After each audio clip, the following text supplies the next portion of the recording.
Okay, so hello and welcome to this panel discussion organized by the Population Foundation of India and The Wire. We're here today to talk about women's leadership in a post COVID world, and I'm very excited to talk to this group of eminent panelists. What we've noticed over the last year is that this crisis that we've been through, like several others, has exacerbated existing inequalities in India and elsewhere, whether those be of gender or class or caste, sexual identity, or several others. So we're going to talk about how that has happened, but also about where we can go from here and how we can try and mitigate the impact of some of that and the kind of leadership we need in today's world. So without much further ado, let me introduce our panelists. First, we have Dia Mirza, who I'm sure all of our viewers are already familiar with. She's an actor and producer. And in addition to that, she also uses her following and her platform to talk about climate justice and rights and social issues. She's been the United Nations advocate for the Sustainable Development Goals and also the UN Environmental Program Goodwill Ambassador. Next, we have Sophia Asha. She's a rapper and a singer, and she first shot to fame in 2016 when a song she wrote, Kodaikanal Won't, went viral about Unilever's mercury poisoning in Kodaikanal. And since then, she's also used her platform to raise and her performances to raise various issues through her music. So thank you for joining us. And finally, we have Poonam Mutreja. She's the director of the Population Foundation of India and a public health expert. For the last 4 decades, she's been working on women's sexual and reproductive rights and rural livelihoods. So thank you all so much for joining us, and I'm very excited about the conversation we're going to have. So Poonam, if I could just start with you. You've already written and done some research on what the last year has looked like for women and girl children and the kind of inequality it has really brought to the fore, whether that they be of access to healthcare, access to good education. So I think, could you just start us off by talking a little bit about what we've seen and also what kind of recovery policies we can hope for that take those into account and try to fix the problems that we're seeing. So, as when you began, you very rightly mentioned that a lot of the gender equalities and challenges and experiences women face, whether it's their health, employment, education, jobs, have got further exacerbated during the COVID crisis. Um, the first issue that I would like to highlight is the enormous increase in violence against women, not just in India, but globally.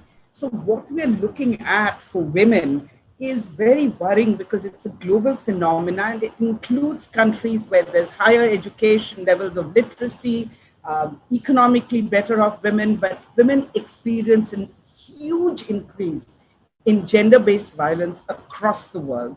Women were locked in with their perpetrators in the house with nowhere, most women with nowhere to go, given the lockdown situation, which not only gave an opportunity for men with impunity to practice and gender-based violence and mental health, many other issues that women experience being locked in the house. Women also experienced a huge increase in burden of the work, the quantum of work they did. Not only women, but even girls. We did a study, as you said, with adolescents, where we found that the girls' burden, young girls' burden of household chores and other work increased by almost 50%.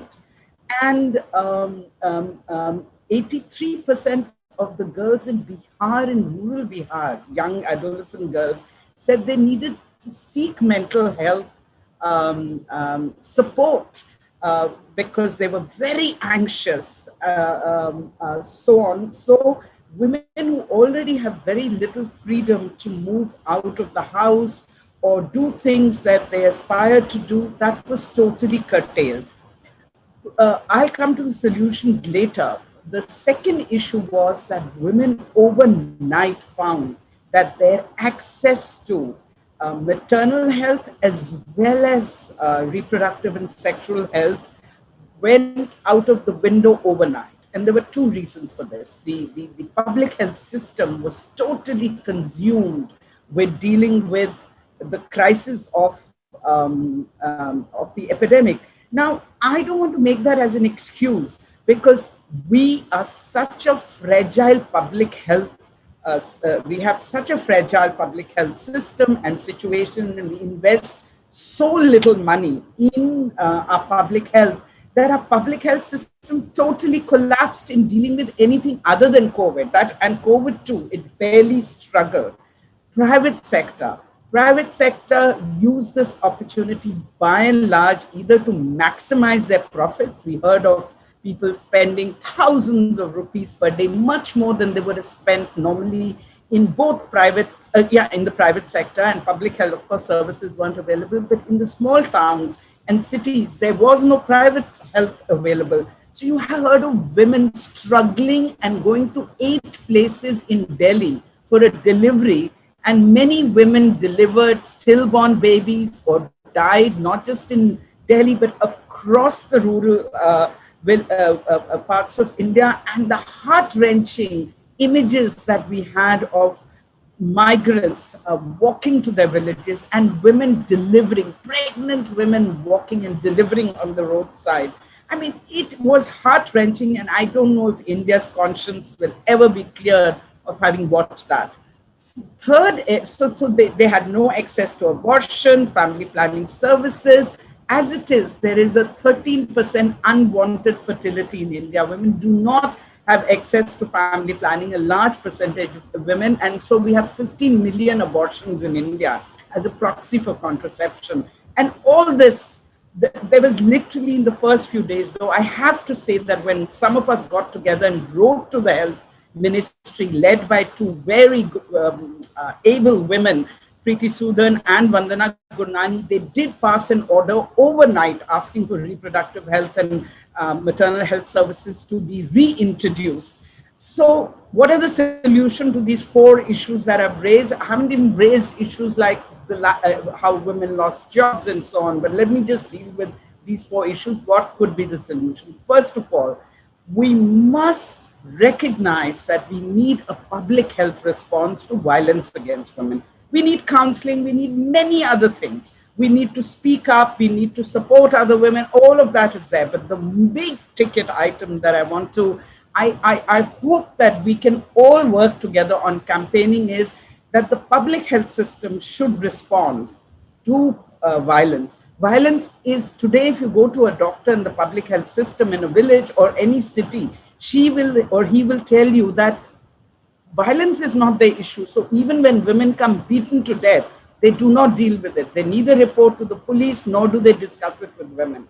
Frontline health workers who are our heroes today, ASHAs, ANMs, and Anganwadi workers, all these people have been our heroes in terms of helping the communities on COVID.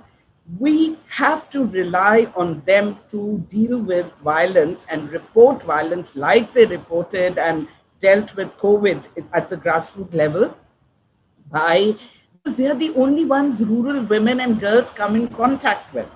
In response to our reproductive sexual health, absolutely, it should be considered an essential service. They shouldn't wait for PFI and other NGOs to tell them that's essential service. So any crisis, even under normal circumstances, we need to strengthen, reimagine our public health system. So I've focused a lot on public health system, but I also do want to say that there are, and I'm sure Dia and Sophia and others will raise the other challenges that women experience. And finally, girls, we have to ensure that the burden of increased work and the epidemic will not lead to girls dropping out of school, 1, and 2, girls marrying early. It's already started, and that always happens when there are natural man-made health disasters.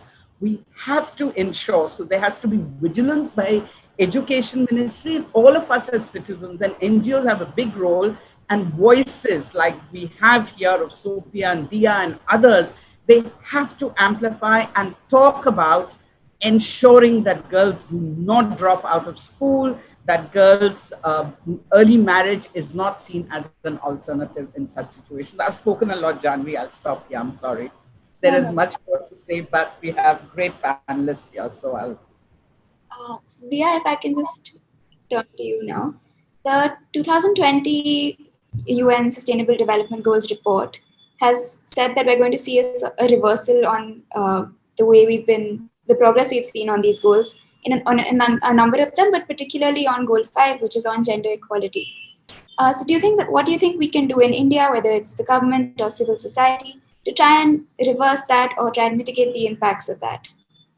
Tanvi, I think it's an important thing to do to remind everyone that the Beijing Declaration and Platform for Action, which was signed by 189 governments in 1995, had a very powerful commitment that governments had made towards improving the harsh inequalities that women have suffered for centuries.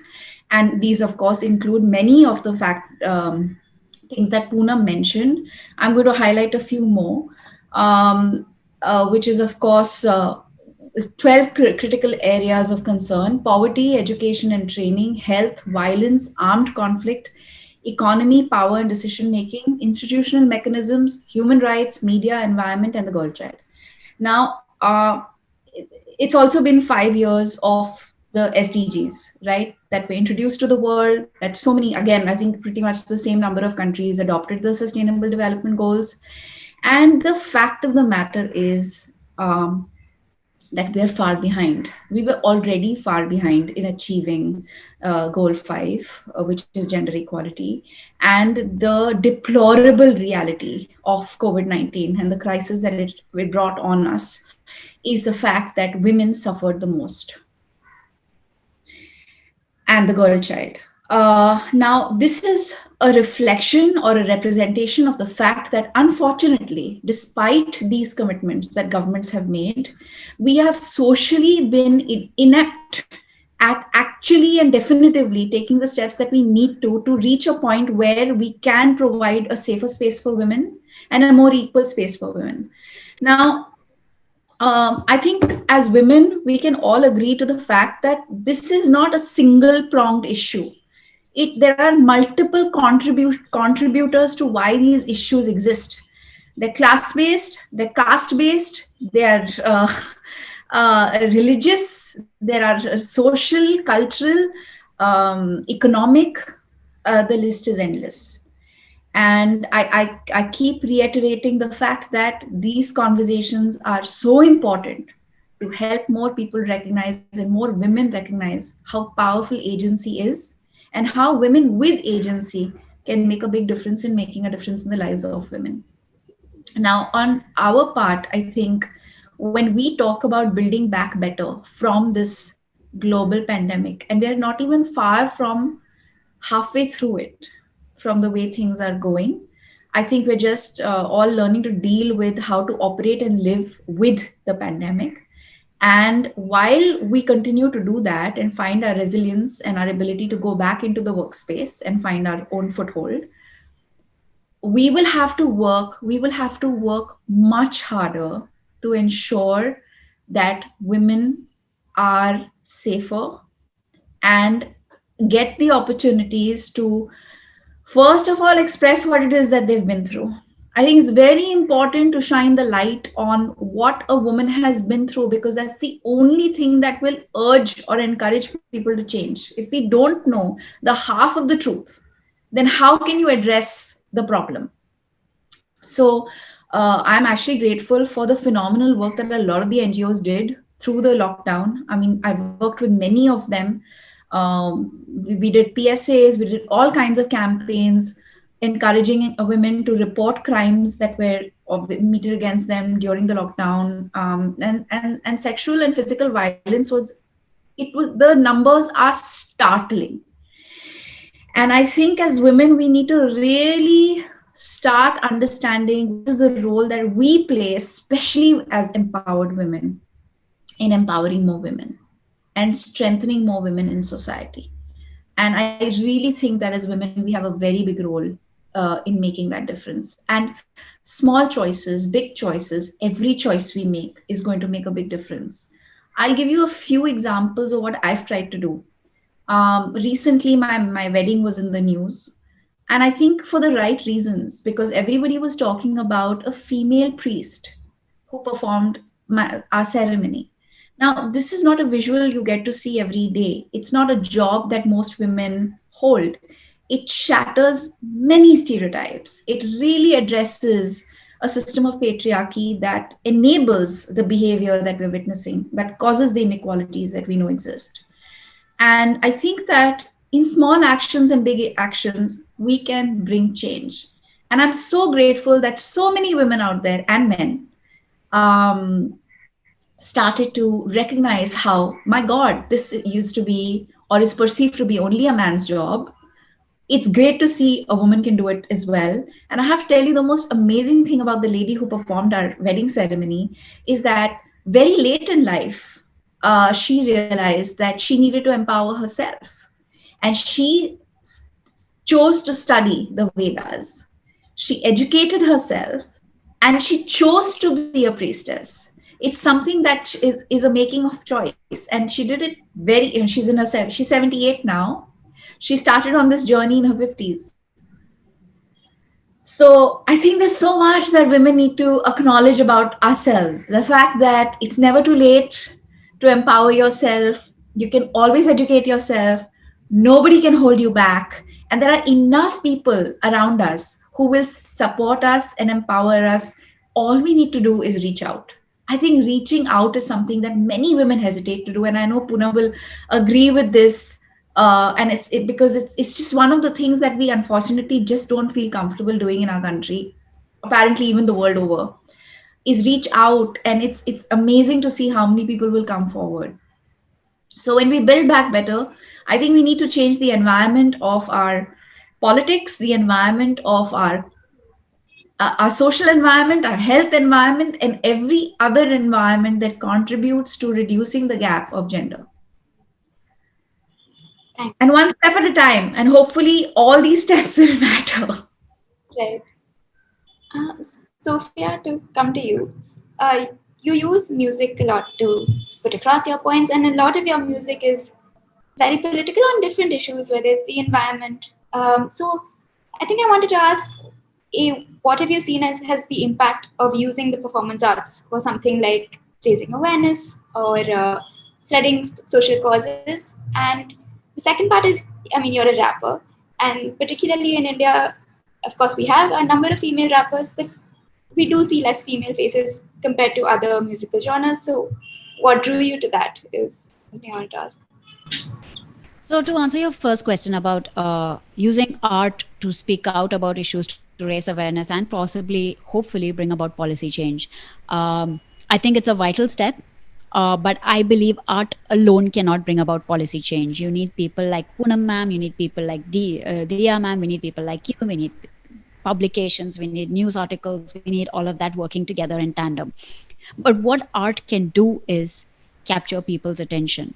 And today, if there is the most precious commodity out there, it's people's attention. Because if you take a social feed like an Instagram or a Facebook or any of that, or television, you have everyone trying to vie for you, the audience's attention. So while you're scrolling on Instagram, you might come across our little live panel, but you're also coming across memes, you're coming across Bollywood trailers, you're coming across Hollywood trailers, you're coming across multi-crore budget ads that people are trying to get your attention. Everyone is trying to get your attention. And as NGOs, as people who are trying to probably bring about policy change or even bring about awareness, what we are also trying to do is get people's attention. So where art comes in is we are able to get in between all those memes and those movies and those songs and those trailers and say, hey, listen to me, look at me. And that's what we're trying to do. We're saying, look at me. Now, after we get their attention is where people like all of you come into play. The publications, once I've got your attention, I direct you towards that space. Now, if you see, even in the case of Kodaikanal Won't, initially, people were like, are you trivializing the issue by spoofing a song like Anaconda? Because people died in Kodaikanal. People were poisoned. Children were poisoned. The land, the water was poisoned. And then I'm talking about it through a song, but I was like, hey, what we were trying to do is get people's attention. And then we diverted their attention to codemercury.org, to the petitions, to the lawyers, to the Kodaikanal Workers Association. So thanks to that song, 591 employees were compensated by the company who was responsible for polluting. And I think like that's the best thing an artist like me could ever want, hope to achieve. Nothing I've done in my privileged life has ever accounted for that moment. But I think if it was just me putting a song out there, it would not have made a difference. What helped was there was a Kodaikanal Workers Association with a lawyer. So there was a legal department also at work. We had publications, we had articles. Every time the company involved put forth a message saying, hey, wait, you have falsified claims. We had points and counterpoints in the form of articles, research. We had done soil studies. So we had scientists involved, we had journalists involved, we had graphic designers involved. It was a multi-pronged approach. So I would say to you, if you're an artist who are trying to kind of bring attention to a cause, that's great. That's great. I'm not going to say don't do it, don't do armchair activism, do it. But if you have an opportunity to actually reach out to the people who you're trying to speak for and try to see how policy change, petition change, how actual on-ground change could happen, then it's a lot more powerful. Coming to the second part of your question, the woman thing. Okay, this is a bit of a nuanced debate. I mean, it being Women's Day, I'm sure all you're going to be hearing is women this, women actor, women director, women. And I'm honestly a little uncomfortable with always being prefixed with women before what I do. But I always believe there is context to it. In a city like Mumbai, in a field like the field that I'm in content creation, when I'm on set, I'm not a female director. I'm a director. It's meritocracy. But when I go down, I come from a city called Kannur in Kerala. When I go there, and if I'm performing, I will say, call me a female rapper, because I know growing up, I had zero role models. Nobody did what I had done. I came from an orthodox, very strict religious household. I'm the first woman in my family to work or have a job. The women in my family are all homemakers happily. But, there are girls in my extended family I know who want to do what I do, but they just haven't seen anyone do it. They just like, this is not done. A girl just does not go live on her own and get a job. So there comes what Diya ma'am you spoke about, the agency. Sometimes just like I might not be out there yelling feminism in all my songs. I might just do a funny song about whatever ice cream sandwiches or whatever. But maybe for a girl in Kannur seeing a female rapper getting up on stage in a male dominated space and owning that space and saying, look at me, being seen, leaning in and creating content in that space with agency, sometimes that makes a world of difference. So I believe as artists, if you're creating a music or art that you hope will have socio-cultural impact, remember there is tangible impact, like what happened in Kodaikanal with 591 employees actually being compensated. But there are intangible impact, like some cousin of mine who reached out to me and say, you know what, now that you've done it, I'm going to go speak up to my parents. I'll have some stranger from Pakistan reach out to me and say, hey, I saw you do what you did. Now I'm going to, I'm being forced into a marriage. I'm going to say no to that. I'll have a boy from South India say, you know what, it's not just women, even I'm going through this. I come from an Orthodox household. I thought it cannot be done. I think it can be done now. So I think there is the tangible impact and there is the intangible impact of just being seen in a cis-het male-dominated space that has such a strong impact. And this, I feel, we tend to say, hey, don't be an armchair activist. Oh, so you've changed your display picture. Oh, so you've made content. What's the point? A lot of times we say, oh, this girl's a beauty blogger. Is that all she's doing? But you're making content in a male-dominated space. That itself has such a strong socio-cultural impact, because I've been making content since 2010. Back then, the skew was 80-20, maybe later came down to 60-40 of men versus women. But then people started doing makeup blogs. And then you had hordes of people going on the internet, women going on the internet, creating content. My sister's a homemaker. She makes content now. And that gives her agency. So I say, don't feel bad that, oh, I'm not going up on stage burning my bra, so I'm not making feminist content. Just being seen in a male-dominated space is having a socio-cultural impact. And that, like ma'am said, and like Diya ma'am has also said, is going to bring about change. I just want to quickly jump in here. I can't agree more with Sophia. I really feel that every empowered woman empowers many more women, because every time you make a choice that strengthens your agency or defines your agency, you are in fact inspiring and influencing and impacting society in a very tangible way. Sophia, none of what we choose is intangible, because like you said, there will be many, it has a ripple effect, right? Whether it is the first woman who chose to study law and then became like a practicing lawyer in the country, or the first woman who chose to be a detective, or the first woman who chose to be a priestess. It always takes that first choice, and then of course we need many more women to continue to make the choices that are necessary to empower them and to give them the agency that they have. Thanks. To take off from what both of you just said about seeing women in these empowered spaces in decision-making roles, during the around sometime during the pandemic, we began to see these headlines about how women leaders were handling it better and were having more impact, were able to control the spread of the disease. So, Poonam, I wanted to ask you about that. Did you find some truth to that in your research? Why do you Studies show it. It's evidenced by science and data that women make better leaders, period. why do you think that is, particularly in this public health situation? Yeah.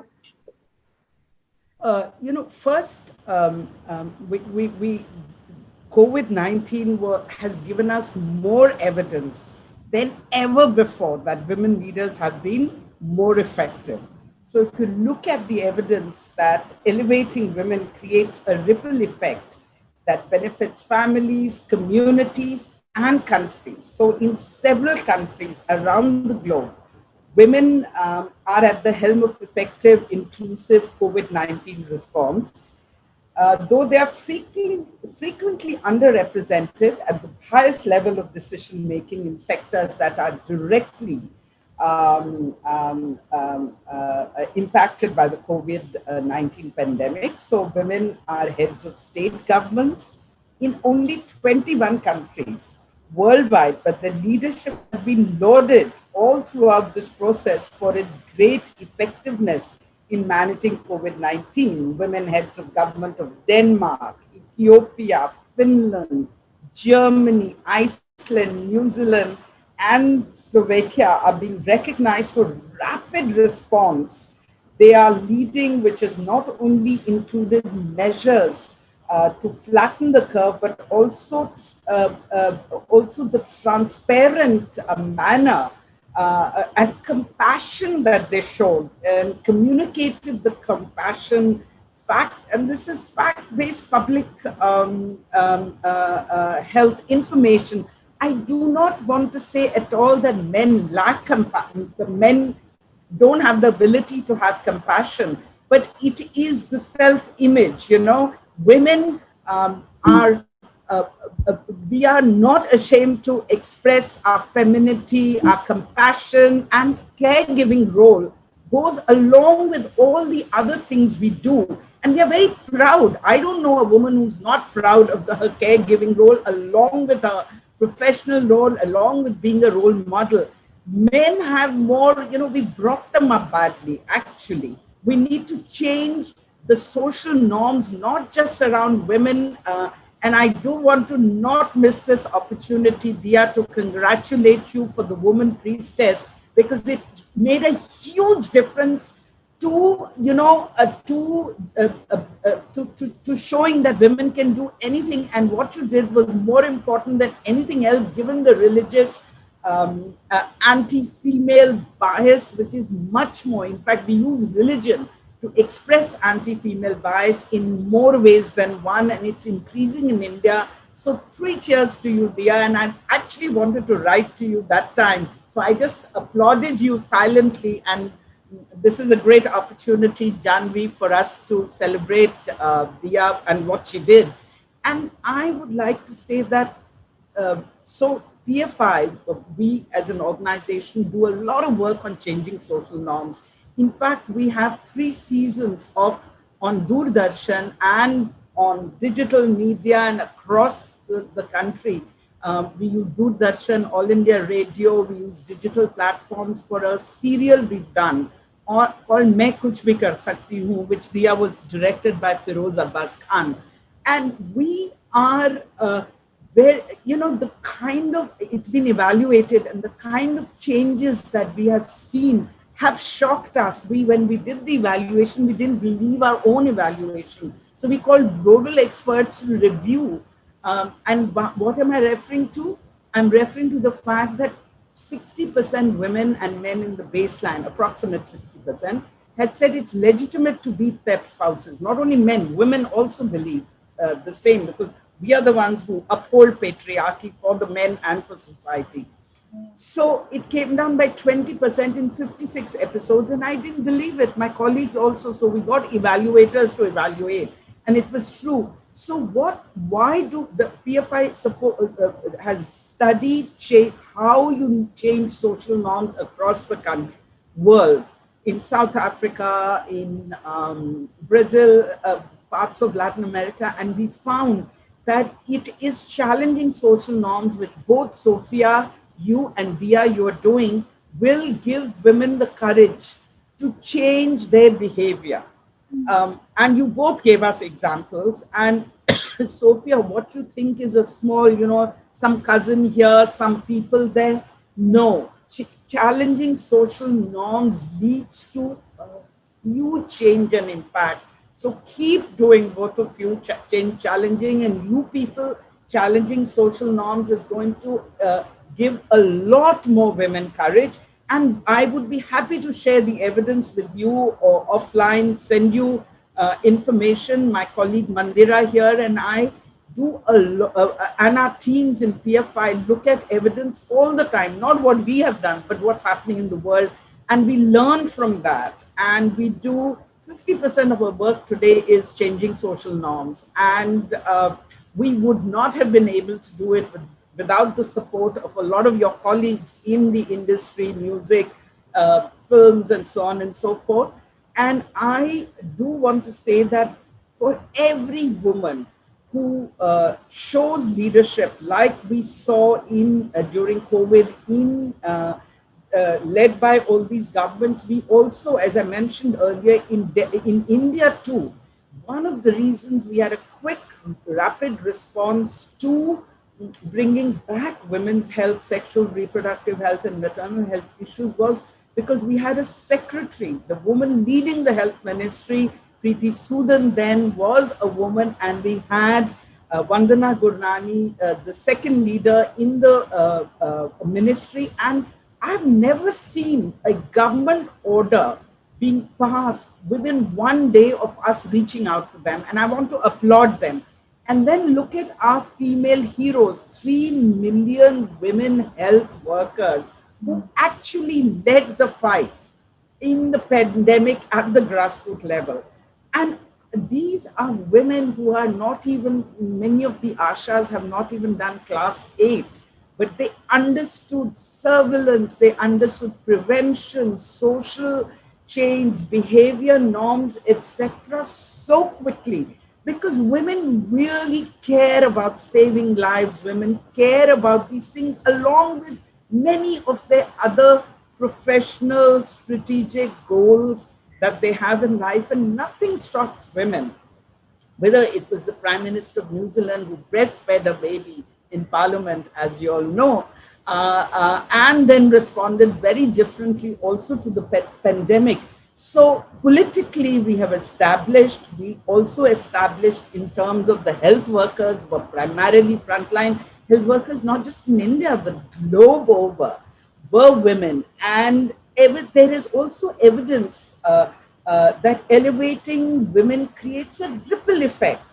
And women, I also want to say that the leadership style of women leaders in the COVID response has been described as more collective than individual, more collaborative than competitive, and more coaching than commanding is what they have done. And this is not my opinion. This is the opinion that of analysts, researchers, and so on. And it is noteworthy that in 2019, prior to the pandemic, nearly half of the world's population believed that men made better political leaders than women. Today, lower COVID-19 death rates and effective containment policies in countries led by women, are disproving this discriminatory social norm that drove this belief.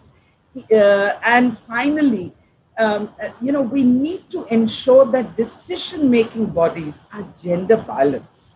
So we can't have women leaders everywhere, and we're not going to have overnight women leaders. But what we can do is that governments at all levels should strive for gender balance in all institutions in general, but especially since we're talking about the post-COVID-19 response and recovery, as in the preparedness for future. We have to prepare for future health crises, pre-existing inequalities and discriminatory social norms that both Dia and Sophia are working on, along with pre-existing inequalities.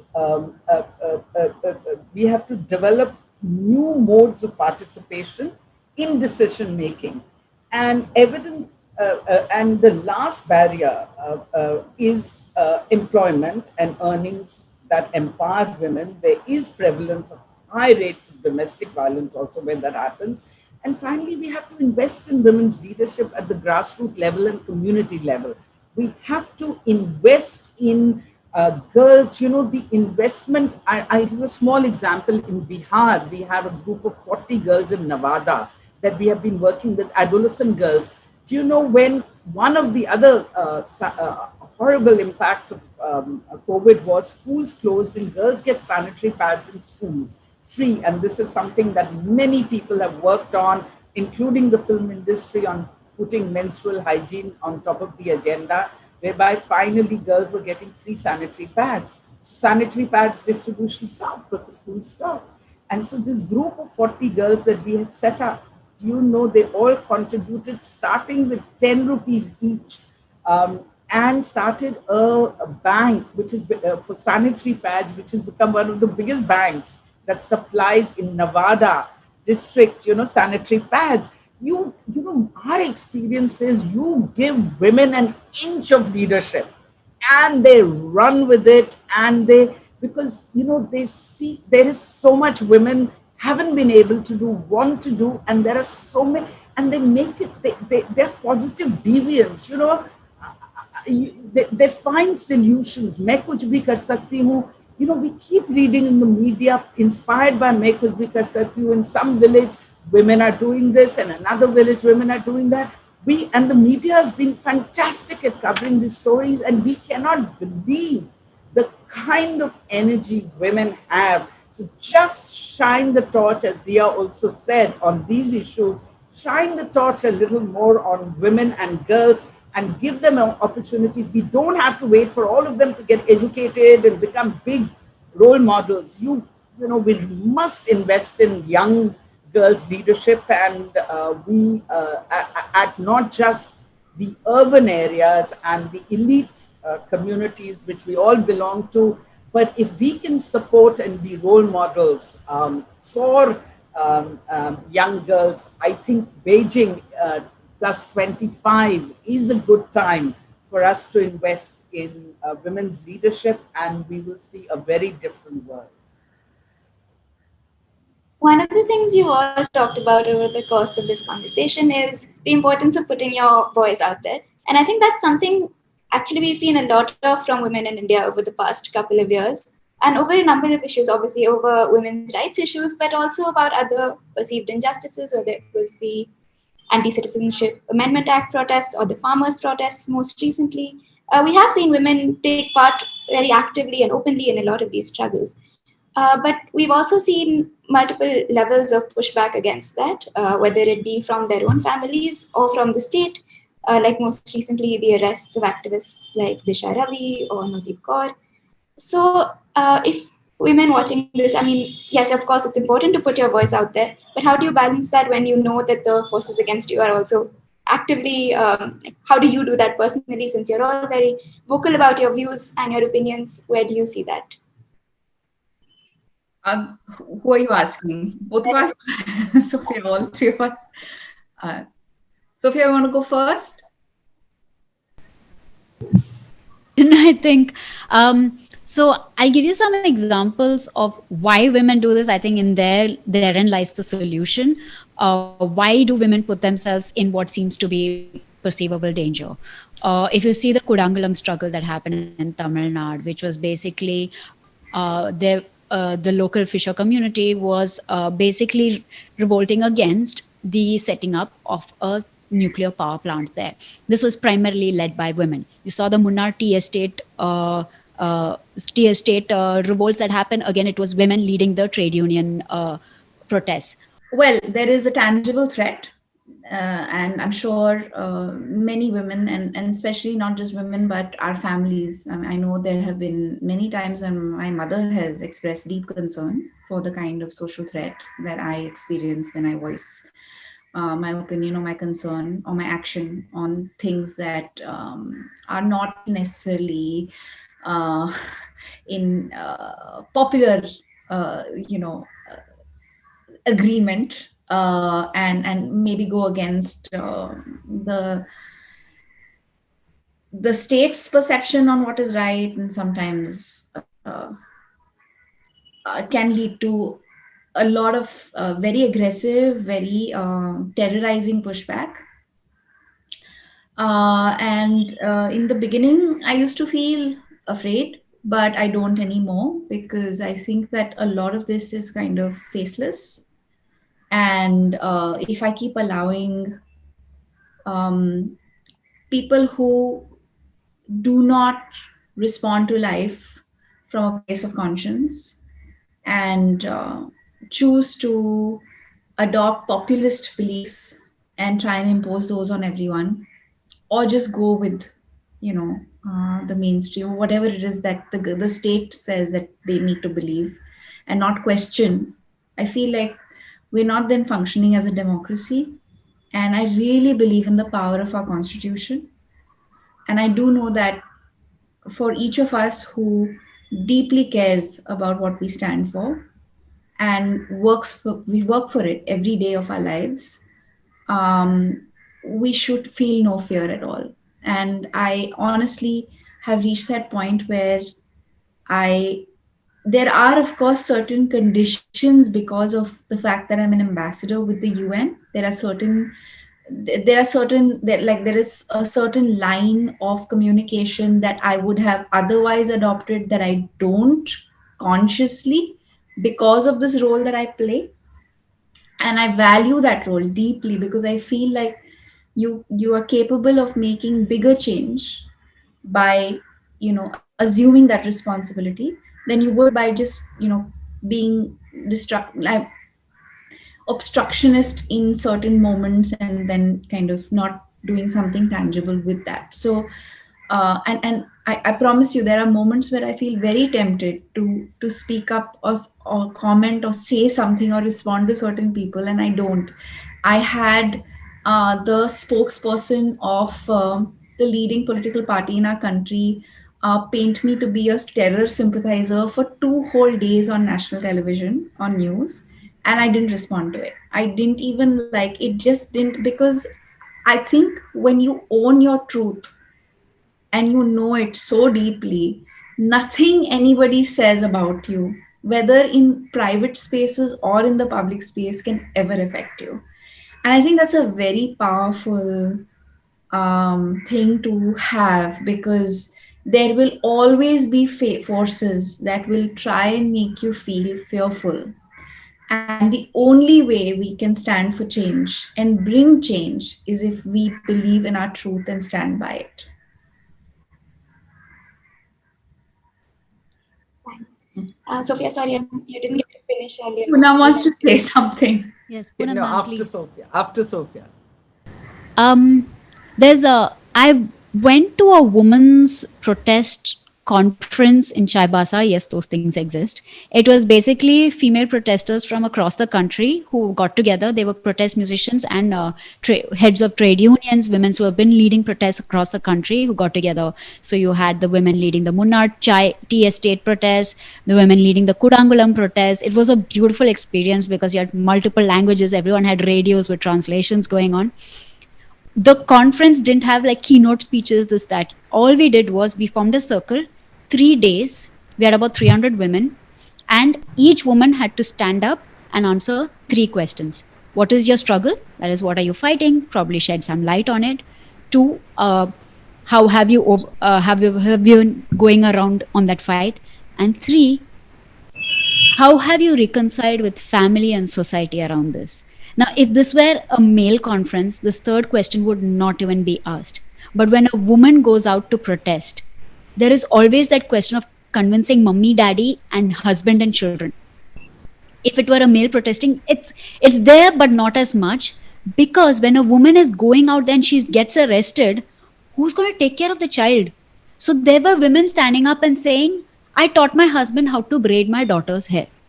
Something as simple as that. And it was just because the men they were not told that this is something they can do, that the wife can go out and protest and I can take care of the children. It's either both of you go out and protest together, or only the man goes and the wife takes care of the family.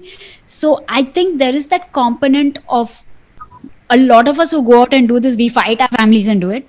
But the larger struggle, which takes more energy, which is something I've started doing now, is to bring my family into it and help them understand why I fight what I'm fighting, and to convince your husbands of like get their buy-in and tell them, hey, you can take care of the child while I go here. Let me show you how to braid the daughter's hair. It's very simple. Unfortunately, as women, or fortunately as women, we do come with that social construct. And I think one of the biggest challenges that we overcome when it comes to leading protest movements is to get that family and society to buy into our movements along with us. Thanks a lot. Poonam, you wanted to say something? Yes, Janvi, I think we've got some great strategic tips from both Sophia and Dia. When to speak, when not to speak, collective action, changing the social norms around us within our families, getting women at the center stage in areas which we were not seen as being participants. Even the freedom movement, where women participated tremendously.